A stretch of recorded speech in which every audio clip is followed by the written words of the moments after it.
கூடாது சாமி. எலுமிச்சை பழம் வீட்டுல சுத்துச்சுன்னா உங்க வீட்டுல 50% பேய் இருக்குது உண்மை.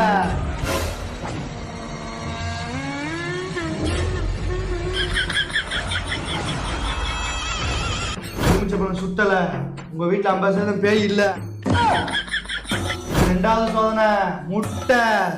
ஆம்லேட் போடுவோம் மாஸ்டர். இந்த முட்டை வெடிச்சிச்சுன்னா உங்க வீட்டுல 75% பேய் இருக்குது உண்மை. முட்டை வெடிக்கல. இதுதான் மூணாவது சோதனை. ரொம்பவும் பயங்கரமா இருக்கும். உங்க 3 பேத்துல யாராவது ஒரு சொட்டு ரத்தத்தை கீழே விடுங்க. உங்க வீட்டுல பேய் இருந்துச்சுன்னா அந்த ரத்தத்தை தேடி உடனே வரும்.